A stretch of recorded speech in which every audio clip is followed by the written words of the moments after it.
Di era digital yang serba cepat, gentle parenting atau pola asuh lembut semakin populer di kalangan orang tua milenial dan Gen Z. Banyak dari mereka mencari cara baru untuk membesarkan anak di tengah tantangan zaman modern, di mana informasi mudah diakses dan perubahan sosial terjadi begitu cepat. Gentle parenting menawarkan pendekatan yang terasa lebih relevan dan sesuai dengan nilai-nilai generasi saat ini yang mengutamakan komunikasi terbuka dan saling menghormati antara orang tua dan anak. Pendekatan ini menantang pola asuh lama yang mengandalkan kontrol dan hukuman, menawarkan cara baru yang lebih manusiawi dan berbasis koneksi. Gentle parenting menekankan pentingnya membangun hubungan yang kuat dan penuh kepercayaan antara orang tua dan anak, bukan sekadar menuntut kepatuhan tanpa penjelasan. Dengan cara ini, anak-anak diajak untuk memahami alasan di balik aturan, sehingga mereka tumbuh menjadi individu yang berpikir kritis dan penuh empati. Media sosial seperti Instagram dan TikTok mempercepat penyebaran metode ini, menampilkan contoh nyata orang tua yang merespons anak dengan empati. Banyak influencer parenting membagikan pengalaman mereka, sehingga orang tua lain merasa tidak sendirian dalam perjalanan ini. Komunitas online pun tumbuh, saling mendukung dan berbagi tips praktis tentang bagaimana menerapkan gentle parenting dalam kehidupan sehari-hari. Banyak orang tua kini lebih sadar akan pentingnya kesehatan mental dan ingin memutus rantai trauma masa lalu. Mereka memahami bahwa masa kecil yang penuh kasih dan pengertian dapat membentuk karakter anak di masa depan. Dengan gentle parenting, orang tua berusaha menciptakan lingkungan yang aman secara emosional, di mana anak merasa didengar dan dihargai. Gentle parenting bukan sekadar teknik, tapi filosofi hidup yang menekankan empati, rasa hormat, dan koneksi. Ini adalah komitmen jangka panjang untuk terus belajar dan berkembang bersama anak, serta mengakui bahwa orang tua pun bisa melakukan kesalahan dan belajar dari pengalaman. Tujuannya bukan hanya anak patuh, tapi anak yang sehat secara emosional dan tangguh. Anak-anak yang dibesarkan dengan gentle parenting diharapkan mampu menghadapi tantangan hidup dengan percaya diri, serta memiliki kemampuan untuk membangun hubungan yang sehat dengan orang lain. Gerakan ini mengajak kita bertanya, bisakah kita membesarkan anak yang baik tanpa merusak semangat mereka? Gentle parenting menantang kita untuk lebih sabar, lebih mendengarkan, dan lebih memahami kebutuhan anak. Bukan hanya menuntut mereka untuk mengikuti aturan. Inilah yang mendorong perubahan besar dalam cara orang tua mendidik generasi berikutnya. Dengan gentle parenting, kita berharap dapat menciptakan generasi yang lebih bahagia, sehat secara mental, dan mampu membangun dunia yang lebih baik melalui empati dan pengertian. Gentle parenting sering disalahartikan sebagai permisif, padahal justru sebaliknya. Filosofi ini memandang anak sebagai individu utuh dengan kebutuhan dan perasaan yang valid. Orang tua berperan sebagai pemandu, bukan pengendali. Gentle parenting fokus pada memahami akar perilaku anak, bukan sekadar menghentikannya. Pola asuh lama menekankan kepatuhan instan, sementara gentle parenting membangun keterampilan jangka panjang seperti regulasi emosi dan empati. Disiplin di sini berarti membimbing, bukan menghukum. Batasan tetap penting, tapi tegakkan dengan hormat dan konsistensi. Anak diajarkan sebab akibat, bukan sekadar takut pada hukuman. Gentle parenting menyeimbangkan kelembutan dan ketegasan. Ini adalah tentang mengajarkan, bukan memaksa. Hasilnya, anak tumbuh dengan rasa percaya diri dan kemampuan mengelola diri. Komunikasi empatik adalah fondasi gentle parenting.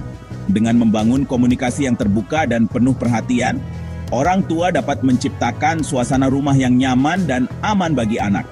Anak merasa didengar, dihargai, dan diterima apa adanya. Ini adalah langkah awal agar anak tumbuh percaya diri dan mampu mengekspresikan perasaannya tanpa takut dihakimi. Ubah perintah negatif menjadi arahan positif. Misal, ayo berjalan di dalam rumah daripada jangan lari. Dengan memberikan instruksi yang jelas dan positif, anak lebih mudah memahami apa yang diharapkan. Hal ini juga membantu anak belajar disiplin tanpa merasa tertekan atau takut melakukan kesalahan. Pilihan kata yang tepat membantu anak memahami apa yang diharapkan tanpa merasa dihakimi. Komunikasi yang baik juga mengajarkan anak untuk mendengarkan dan menghargai pendapat orang lain. Membangun hubungan yang saling percaya antara orang tua dan anak. Saat anak melakukan kesalahan, respons dengan tenang dan ajak ia memperbaiki bersama. Dengan begitu, anak belajar bahwa kesalahan adalah bagian dari proses belajar, bukan sesuatu yang harus ditakuti. Orang tua menjadi contoh dalam menghadapi masalah dengan kepala dingin. Validasi emosi berarti mengakui perasaan anak, bukan menolaknya. Ketika anak sedih, marah, atau kecewa, orang tua hadir untuk mendengarkan dan memahami, bukan langsung menghakimi atau menyuruh anak berhenti merasakan emosi tersebut. Contoh, ibu tahu kamu kecewa karena tidak dapat mainan, itu wajar. Dengan kalimat seperti ini, anak merasa dimengerti dan tidak sendirian dalam menghadapi perasaannya. Ini membantu anak belajar bahwa semua emosi itu valid dan boleh dirasakan. Validasi tidak membenarkan perilaku buruk, tapi mengakui emosi di baliknya. Orang tua tetap bisa membimbing anak memperbaiki perilaku sambil tetap menghormati perasaan yang sedang dirasakan anak. Anak yang emosinya divalidasi belajar mengenali dan mengelola perasaan sendiri. Mereka tumbuh menjadi pribadi yang lebih terbuka, mampu mengungkapkan apa yang dirasakan, dan tidak takut untuk meminta bantuan saat butuh. Ini membangun kecerdasan emosional dan rasa aman. Anak merasa diterima sepenuhnya, sehingga hubungan keluarga menjadi lebih erat dan harmonis. Anak tumbuh tidak takut merasa, tapi tahu cara menghadapi emosi.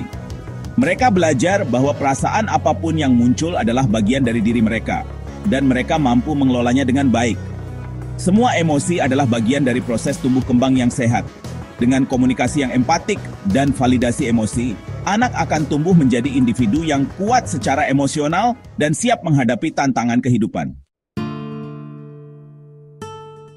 Gentle parenting tetap menekankan batasan yang jelas dan konsisten.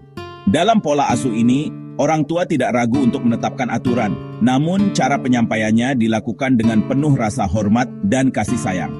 Anak-anak tetap membutuhkan struktur agar merasa aman dan tahu apa yang diharapkan dari mereka. Anak butuh aturan untuk merasa aman, tapi batasan ditegakkan tanpa ancaman atau kekerasan. Orang tua menghindari teriakan, ancaman, atau hukuman fisik dan lebih memilih pendekatan yang membangun komunikasi dua arah. Contoh sederhana, ketika anak menggambar di dinding, orang tua bisa berkata, "Dinding bukan untuk digambar, yuk gambar di kertas ini." Dengan begitu, anak diarahkan ke perilaku yang benar tanpa merasa dipermalukan atau dimarahi. Batasan disampaikan dengan tenang, mengarahkan ke perilaku yang diinginkan. Orang tua juga bisa mencontohkan perilaku yang diharapkan, sehingga anak belajar dari teladan, bukan dari rasa takut. Jika anak melanggar, gunakan konsekuensi alami atau logis, bukan hukuman. Konsekuensi ini membantu anak memahami hubungan antara tindakan dan akibat, sehingga mereka belajar bertanggung jawab atas pilihan mereka. Misalnya, jika mainan dirusak, mainan itu tidak bisa dimainkan lagi. Anak belajar bahwa setiap tindakan memiliki dampak, tanpa perlu dimarahi atau dipermalukan. Kunci utamanya adalah tetap terhubung dengan anak saat menerapkan konsekuensi. Hubungan emosional tetap dijaga, sehingga anak merasa didukung meski sedang belajar dari kesalahan. Tunjukkan empati, misal, ibu tahu kamu sedih mainannya disimpan, besok kita coba lagi. Dengan empati, anak merasa dimengerti dan lebih mudah menerima konsekuensi. Disiplin adalah proses belajar, bukan hukuman. Anak-anak butuh waktu dan bimbingan untuk memahami aturan dan mengembangkan kontrol diri. Anak belajar sebab akibat tanpa kehilangan rasa aman. Mereka tahu orang tua selalu ada untuk mendukung, bukan menghakimi. Batasan yang penuh kasih membentuk karakter dan tanggung jawab. Anak tumbuh menjadi pribadi yang percaya diri dan mampu membuat keputusan yang baik. Dengan cara ini, hubungan antara orang tua dan anak menjadi semakin kuat, penuh kepercayaan, dan saling menghargai. Inilah fondasi penting untuk tumbuh kembang anak yang sehat secara emosional. Attachment parenting menekankan pentingnya ikatan emosional yang aman sejak bayi lahir. Praktiknya meliputi responsif terhadap kebutuhan bayi, menyusui sesuai permintaan, dan menggendong. Merespons tangisan bayi dengan kasih membangun rasa percaya dan aman. Ikatan yang kuat jadi fondasi perkembangan emosional dan sosial anak. Anak dengan secure attachment tumbuh lebih percaya diri dan mandiri. Attachment parenting bukan soal kesempurnaan, tapi kehadiran dan responsivitas. Inilah investasi emosional jangka panjang bagi anak. Gentle parenting sering dianggap permisif, padahal justru menekankan struktur dan batasan.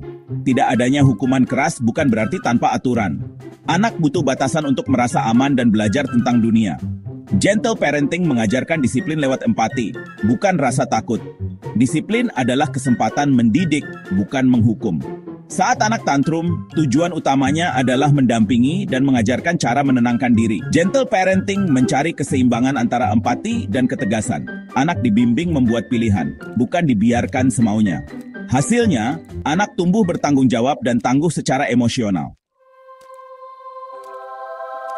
Menerapkan gentle parenting penuh tantangan, terutama dalam menjaga kesabaran dan konsistensi.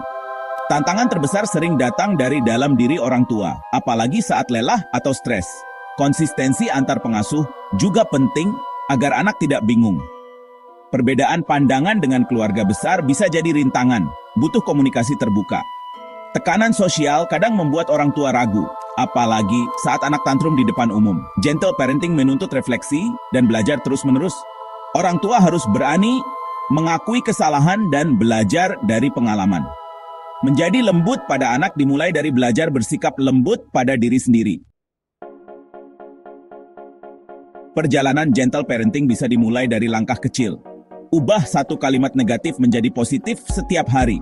Coba praktikan temani anak saat emosi besar, bukan mengisolasi. Fokus pada satu pilar, misal validasi emosi, dan lakukan secara konsisten. Bantu anak menamai perasaannya, misal, kamu kecewa karena waktu bermain habis. Perubahan kecil berdampak besar pada kecerdasan emosional anak. Jangan lupa merawat diri sendiri, karena orang tua yang bahagia lebih mampu bersikap sabar. Ambil waktu untuk recharge, rayakan kemajuan kecil, dan maafkan diri jika sesekali gagal. Gentle parenting adalah maraton, bukan sprint. Setiap langkah kecil adalah kemenangan menuju perubahan besar. Gentle parenting adalah investasi jangka panjang untuk masa depan anak. Anak tumbuh dengan kecerdasan emosional tinggi, mampu mengelola perasaan dan berempati. Mereka belajar bertanggung jawab dan disiplin dari dalam diri, bukan karena takut hukuman. Hasilnya, anak jadi pribadi proaktif dan dapat diandalkan. Hubungan orang tua anak pun jadi kuat dan langgeng, didasari kepercayaan dan rasa hormat. Anak akan selalu melihat orang tuanya sebagai tempat aman untuk kembali. Inilah warisan terbaik, hubungan penuh cinta yang bertahan seumur hidup.